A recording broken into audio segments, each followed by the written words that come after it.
What up, YouTube? So today I thought I'd make a video showing you guys basically what I do at work when I do an inspection on a vehicle for extended warranty. Stay tuned.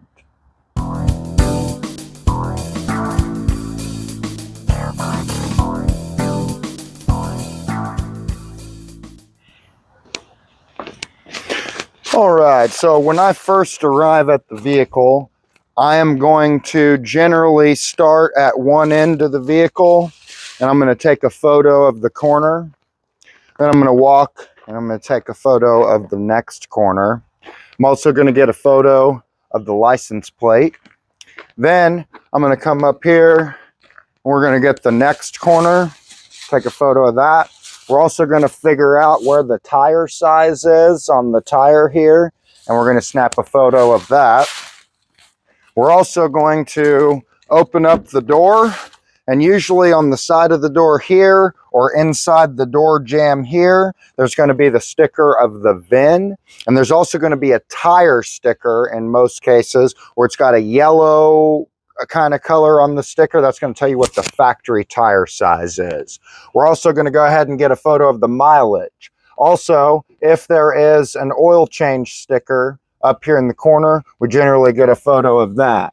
Now, we're going to pretend that I'm here to take a look at this vehicle for a coolant intrusion problem. This is a problem that occurs on many newer Ford vehicles, particularly the four-cylinder small SUVs. So the technician is then going to come over. They're usually going to have the repair order. So they're going to show me that, and I'm going to grab a photo of that so that I've got all of the relevant information for the vehicle and the policy holder and everything like that.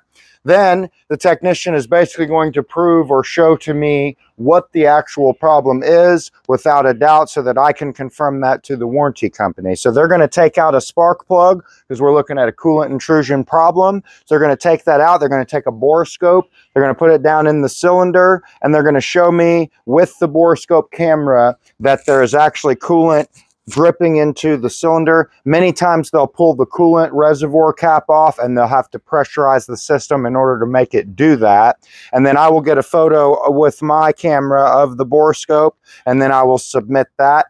A lot of times you'll have to get a photo of the underbody just in case to look for leaks. And then sometimes you'll also need to get in and do a code scan, or sometimes the technician will provide you with a code scan as well. Now, this is just one type of inspection that I may have to do. All of the photos and everything are going to be the same no matter what. But if it was a different type of inspection, let's just say that there was a noise coming from the rear differential. So I would pretty much have to do all of those photos, and then they would put the vehicle up on the lift. They would put it at the correct lift points. They would then raise the vehicle. Most likely they would have someone inside of the vehicle, and they would raise it up, and that person would then drive it in the air. And I would use a stethoscope, or sometimes you don't even need to do that and you can hear the noise. In that case, I would get a video of the noise, and then that's what I would be putting into my report. Let's say, for example, that it was a transmission issue. We're going to need to see the transmission fluid. In the rear differential case, they would also want to probably see the fluid. So you can pull out the fill plug, stick your finger down in there, take a picture of what that looks like, okay? Let's say it's a transmission inspection. It's got a hard shift or a shutter or whatever. We're going to check the transmission fluid. If it doesn't have a dipstick, that's probably something that's going to need to be put up on the lift, and they can drain some out for you, and they can kind of show you what the fluid looks like that way. And then you can, of course, also check and see if there are any leaks or any other relevant issues there. So also on the transmission problem, sometimes with wheel bearing issues or suspension problems, or even sometimes with engine problems as well, we're going to do a road test on the vehicle.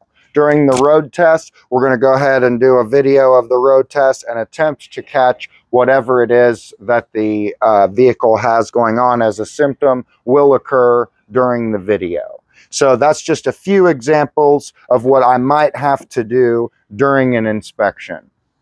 Then later on, when I get home, I will go on and I will type up my report with all of the relevant information. But as far as getting to the shop and doing the actual inspection on the vehicle, that's pretty much what I do. Aside from walking in to the shop at first, I'll generally speak with the advisor. Sometimes they will have the repair order first. The technician's not going to have it, so I'll go ahead and get that, figure out what their labor rate is, and then kind of go from there. The advisor will generally take me back to the shop and introduce me to the technician, and at that point they can kind of show me what's going on with it from there.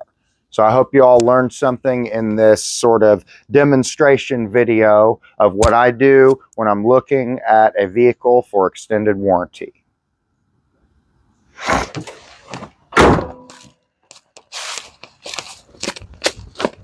That's going to be the end of the video for today, guys. Hope you all enjoyed. Please like the video or leave a comment below if you learned something or if you have any further questions. Also, go ahead and hit that subscribe button. We're trying to hit 5,000 subscribers as soon as possible. And otherwise, hope everyone had a great Thanksgiving. And I will catch you on the next one. This is Andy signing off.